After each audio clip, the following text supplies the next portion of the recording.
This is a portrait of Augusta. I was in the mood in those days to write down the name of the person, OHara, Augusta. Anyway, this is a portrait of Augusta, which I did in a cellar of my home out in the country, which was dark and which I lit, so that I could control where there were shadows and where there was light. And I was in the mood to see if I could really paint either like an old master and do like realistic things, because I had been doing some kind of loose work which combined charcoal and drawing and things like that. And here I thought, well, I'll try to be very tight. In retrospect, it doesn't look that tight to me, and also there's a Delacroix of a woman, a model, and I guess to be able to hold her hand out in this position for a very long time, she had to have some support. So this is an oil gauge to see how much oil was in your tank. The one that Delacroix gave his model looked like I don't know, some kind of a staff of a flag or something like that. Anyway, it sort of speaks for itself. The fact that she actually was my wife, I don't think really has very much to do with the painting and everything like that. But I also tried to be, I think, kind of in the old master tradition of dark-ish, and where when you did the skin and things like that, it'd be very bright, so coming out of a dark, you know, colors over here. Now, it's not totally true there. It's more true here. On the OHara one, Frank OHara, I made it at a very narrow canvas so that I could include the whole thing and there wouldn't be too much kind of canvas on the side. Also, this one is done in a very strange way. I don't know if you do painting. I don't know if you paint figures. Do you paint figures? Are you art students? Yes. I see. Do you paint figures? Yes. Okay. To make sure that I would get everything in, because I noticed that if a guy's head was that big, mine would always come about 1 1/4 times it. So I didn't know how much I would need to paint this portrait, this painting. I never called them portraits. I always thought that was a sort of a term that didn't have such a good resonance in the days that I was painting these paintings. I mean, if you were a portrait painter, you were really corny and you don't even have to be taken too seriously. But anyway, I put my roll of canvas was left on the canvas. In other words, I tacked up a certain amount of canvas, and I left the rest of the roll at the bottom. And as the painting proceeded, I need more and more. I'd unroll the canvas so that I never was going to be stopped by an arbitrary cut of canvas at a certain point. Why does this figure have boots on? Why do I have boots on? Now, I'll tell you what, I have a combination of influences, and you should be wary of them, I guess, or if you have them, not to worry about them too much. There was a painting of Jericho, I think, in the museum, the Metropolitan Museum, and it was a nude guy, and he was swinging, I think, either an axe or something. He was like an object, and he was in boots. The boots and his nude made them put it in the cellar. It was always in the basement of the Met. And so, but I already had begun, hearing stories about, I knew many homosexuals who were interested in straight guys when they were younger. And they would always talk with great sort of ecstasy about guys who wore boots or policemen or guys in military uniforms. I always thought it was kind of cute that they were, and they wouldn't be afraid to express this very strongly. So I think when I did this painting, I tried to sneak in a little bit of a neurotic element to it, and I think it works. I mean, it does put it in that kind of classification. You think that, what are those boots doing on? And so I did that. You could also think that toes are very difficult to paint. And I had a professor once when I was going to NYU who talked about painters who, like, the people would have, the figures would have their hands up here and there'd be a cloud in front of this hand and a cloud here and something on the toes, because painting those little things are not easy. Did you ever, before you went to Juilliard, did you ever have an interest in becoming a painter or going No, to art? actually, it was through music that I met a painter. I played with bands. We played with jazz groups and big bands in my day. And we were up in Maine at a vacationing I mean, at a resort. The band was playing at a resort in Maine. If you can believe it, it was sort of like a Coney Island up somewhere in the middle of the forests of Maine. And the piano player had a wife who was an artist, and she came to visit him. And so for the first time in my life, at that point, I started to. So well into my musical, quote, career, I first began getting interested in painting. This is the last Civil War veteran. I think it happened in the early 60s. Finally, someone actually lasted from that Civil War, which was in the 60s, supposedly, up to this point. And it was in the papers. I think it was in Life magazine, which existed at that time, and they went down to the hospital there. I think his name was Walter Williams. He was smoking a cigar, he was blind, but he was the last Civil War veteran, they thought. And so they put the Confederate flag and the Union flag and a beautiful thing on the wall and everything. He was in bed, I think he didn't even know what was going on, and they photographed him. And it was very poignant for me. So I did it because I had done, about 2 years prior to that, I think there was a guy called the next to the last Confederate soldier or something, the next to the last Civil War veteran. And I did a painting of his, so I felt as if the theme sort of belonged to me. This was the next to last. I was a boy, he was a water boy, carried water during the Civil War, and he ended up as a general on a porch somewhere in Tennessee, and people would salute him as they went by every day. So the story was kind of interesting, and I did these paintings. Well, this guy, some very wise reporter decided to check to see how accurate this description was. Was he the last Civil War veteran? It turned out they couldn't exactly find the record, and they thought maybe he made up the whole thing. But suddenly, for the government or for America to think that this was a hoax, that the last Civil War veteran wasn't really the last Civil War veteran, so they covered up the whole thing. I think he lived, actually, according to the reports, to about 112 or something like that. I doubt it. Anyway, Walter Williams. And this was the first one. And from an art point of view, from the artist's point of view, I actually took a photograph, I think, of the painting, and I painted this on top of it, realizing that I would, alter it. And after all, it was a black and white photo. But what it did was tell me where everything is. I didn't have to sort of think about it. The stripes came here, and I would do it. So my job was like these children's things, filling in. But as you get older and more sophisticated, you can fill it in to make it look like, a painting. So this is a 1959, maybe, menu that some poet, it was like one of those places where poets would walk in with their poems, writers with this, some dancer would dance into the place, the artist maybe take a photograph of his work. It was like a sort of a bohemian mix. It was a social place, but it had all sorts of pretensions about art and poetry and things like that. So a poet wanted me to read his poem, and he wrapped it in a menu. When I got home, I started to read his poem, and I saw this menu, which I had been seeing every day because I eat there. You could get a whole meal for 85 cents there. And so that's the story. But what interested me was that I had been working with charcoal and oil paint, and that I like to be able to have the slippery and the kind of difficulty that it takes to work through oil paint with a piece of charcoal. I like the idea of drawing. I've always liked to draw, but if you don't find a way for yourself to keep drawing when you paint, you just have to give it up. Jim Dine was a guy I knew, an artist, and we actually seemed to get along, like each other. I like him, I liked his work. I had this dream. I dreamt that Jim Dine was in a storm window.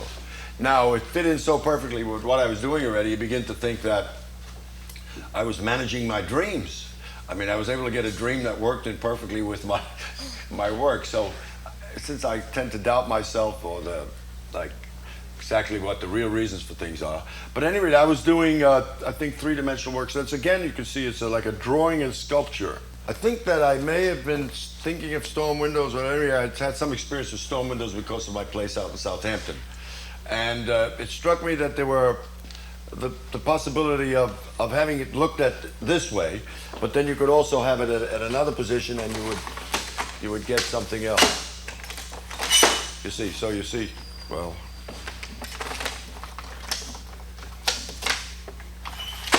see. This tartan, that's again somewhat in the same thing. Like, but this begins to be something where you could see the first move in a direction where I start finding the sort of packaging products to be almost in the same way that this is. I was handed this menu. Now this is a tartan pack of cigarettes back there, and even though it was a very flat thing, flat, white and brown, those columns in it, they reminded me of certain artworks, Franz Klein or something that made me think. But they had what I liked, which was a little bit of a story. I mean, it's an abstract painting, but why have we got tartan in it? So then you begin to look to see that it's. I responded somewhat to the package, to this pack of cigarettes, but all pink. And after a while, you just lose it. You have some idea what it would be a nice painting or a good idea of a certain kind of painting, and you forget about the pack of cigarettes. Sometimes your work comes out looking. You have more interest in the realistic thing you're taking it from. This is a very interesting piece. I mean, it's very different from Well, no, it isn't. Well, Don't you see already the beginning of three-dimensional interest there? Don't forget, there are a lot of works in between that we don't have here. Mm-hmm. This is a few years later. But so I started to get really hung up on sculpture painting, like that there should be, everything had to be three-dimensional. So by the time I get to this is about 1970, I think, 70. But I've always looked at fashion magazines. Mm-hmm. And this is some kind of weird combination of things that I found in fashion magazines and odd things that were finding their way into the market of materials. This stuff is like, it sort of blurs and does something strange to your vision. And this is plastic. Look what this does. This looks almost like it's sunk in, doesn't it? Look. Yeah. Doesn't it look like it's below that? Right. And it isn't. So anyway, I got interested in that, and these are like some of this is a combination of photograph on plastic and just paint on plastic too. And I wanted to see what these kind of stripes would look like. I usually paint with more sort of changes in color every few inches or something like that. This one I kept kind of flat, which is rare for me. Just because you find something beautiful and something interesting to paint doesn't mean the painting itself, the work itself, is going to be good. And I think that, so in a way I have this thing which I know in theory doesn't work. Like I get enthusiastic about certain things, I bring it back and I start to do a work and I say, just because I like it doesn't mean it's going to be good. So you have to do something else. Well, this was just a thing, an ad I saw. An ad. Or somebody bought a bath mat for me and I saw the package. And I thought, and also I think there was something about, this is just a story. There was a little girl in the ad. And in those days, today it would be called sexual abuse. I mean, she was actually in the nude. She was about 9 or 10 years old, however old she was. And she was in the nude, and she was just holding her leg up on the bathtub. So I thought that it wasn't strong enough. Either they sort of, they did something to the photograph that made it not very lifelike. And I actually had, I've done paintings of this too. I mean, I'm talking about three-dimensional, big 6-8 foot things. This is one of them, just it's all plastic. The others are plastic and paint. And I think it was my interest in seeing the real little child in relation to this ad that was part of my interest in doing the painting. So a lot of times that seems to be part of my work, that I find that something that's inherent in the work itself could lead me to other things like research, or if I do a painting on the Russian Revolution, I have to find out something about the Russian Revolution to make choices about images. So this was a work in which a certain kind of interest in this little girl, a 10-year-old girl, what they look like, and I actually got an artist to bring his daughter up to to my studio and pose for me.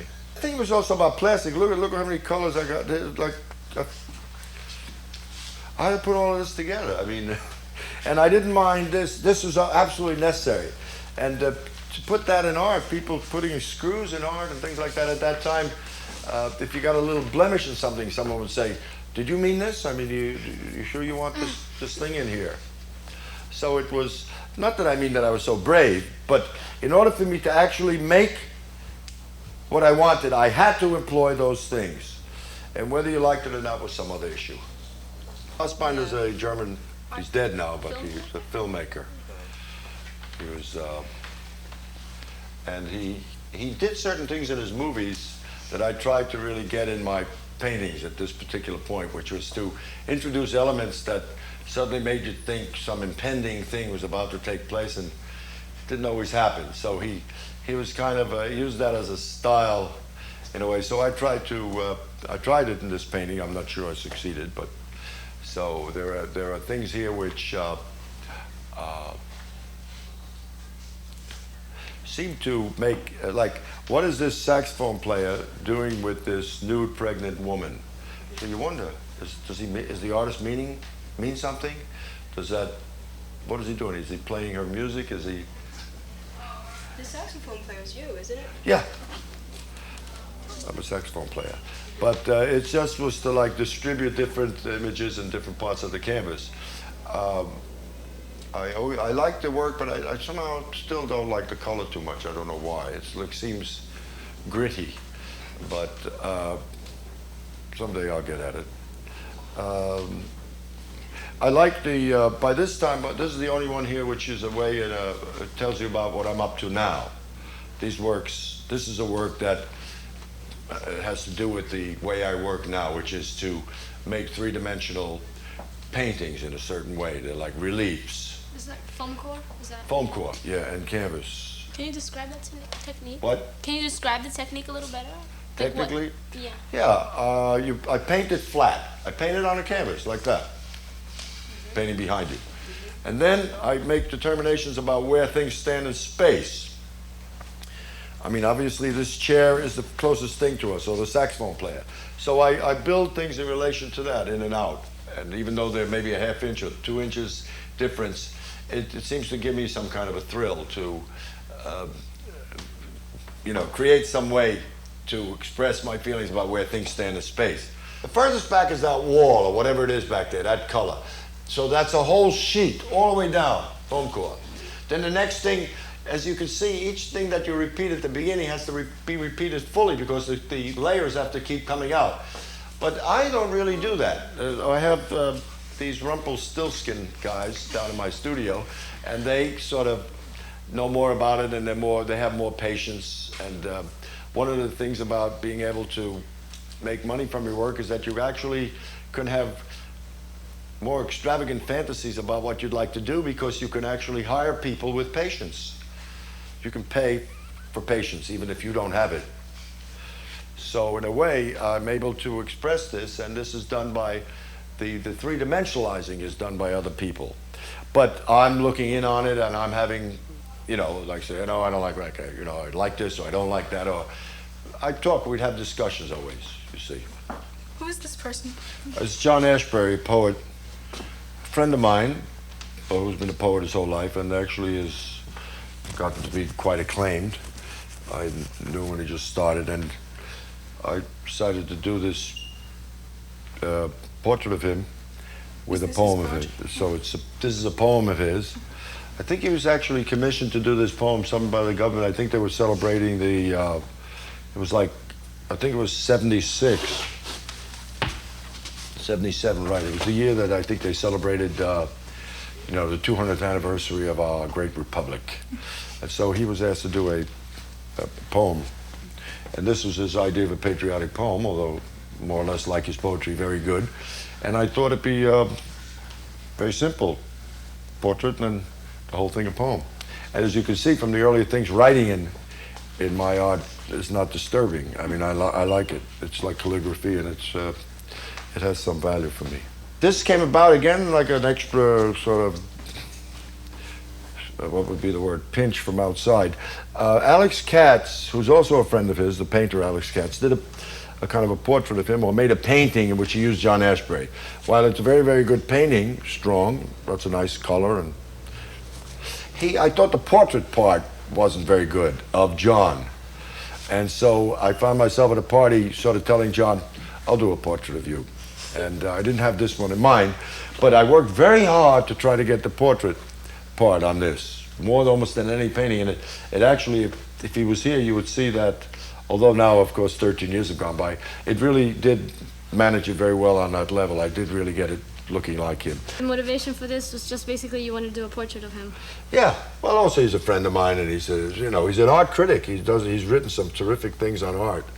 He's wonderful that way, and he has a certain place in my feelings. You know, I feel he's smart and talented, and he's an old friend of mine. Have you lost anyone in the Holocaust? Your family or? Probably I did. I mean, I don't know of any. Probably my grandparents or something. So does this relate? This painting right here, does it relate? What?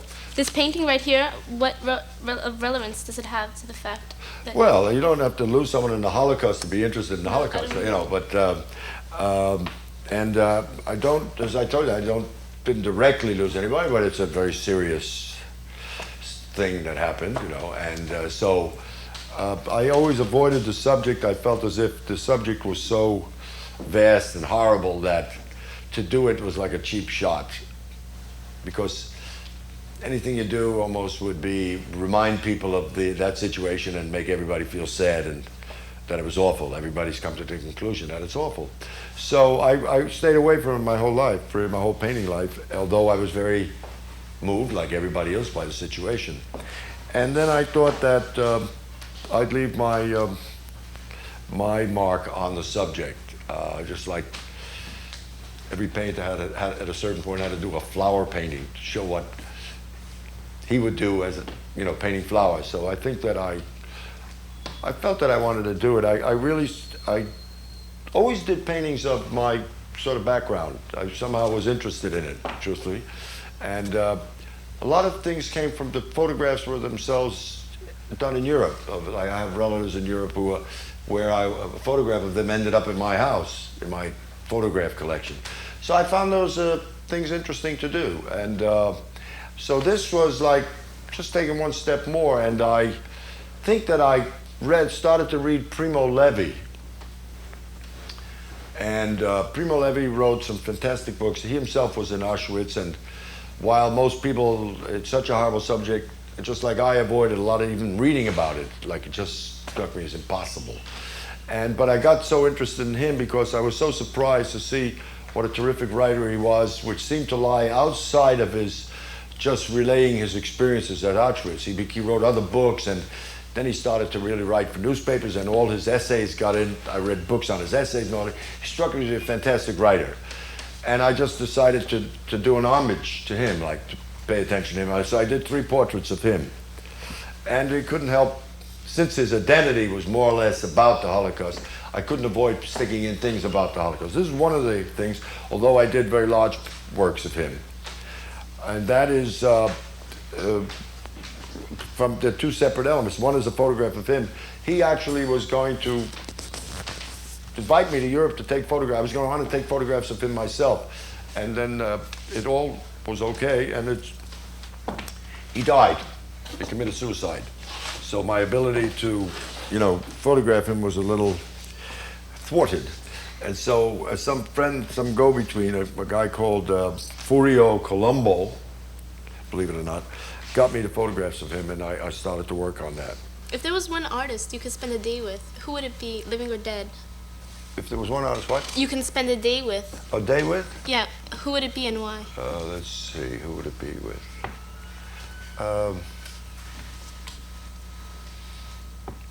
Well, I know a lot of people I like, but I don't know if I want to spend a whole day with anybody. But I mean, why do you want to know? I mean, what artist do I like? I certainly wouldn't choose an artist because I like his work. I don't mean that wouldn't have some influence, but it would have to be someone that I sort of get along with, I could have a conversation with. Jasper Johnson's a pretty nice guy. If you want to talk about well-known, is that what you want to talk about? No. I might want to be with a young student artist, preferably in some way. I mean, it's possible. So I don't really know what you're driving at. Okay. You mean, what if I had my wish? No, I thought maybe if you ever thought about it before. Like, I know I would like to spend a day with Picasso, You would like to spend a Yeah. day with Picasso? Yeah. He's dead. I know. That's why I said living or dead. What, living or dead? Yeah. Well, that even makes the question weirder. I mean, I was really trying to find an answer for you, but I mean, to talk about being with a dead person, I would rather be with Charles Chaplin, whose body was removed from his grave, so I don't even know where he is, unless I think maybe he got back. Somebody stole his body, but they couldn't get rid of Charles Chaplin. Do you have like any possible advice to us who like are thinking of making art our lives and everything? I would think that you wouldn't be here unless you were doing it. I wouldn't let you in my house. You're not going to make art your life? What else is there to do? That's You're going to become a mother? probably. Nothing wrong with being a mother. Well, can't you be both? It'll take you, but your child will take you away from your work. You got to be a really selfish person. Not feel too bad about being judged as a very selfish, self-involved egomaniac. Yeah, which you always describe yourself as an egomaniac. Yeah. I've realized. I got away with it. Yeah. I had girlfriends, I had children, I got everything. So, no, I just mean that I think that if I were to be asked, I think they asked Einstein what he would do, what he would be if he had a second life, or if he could choose. He said he'd be a plumber. So, I was thinking that's a funny remark. I don't know if I wouldn't do the same thing. It's fun. It's been fun.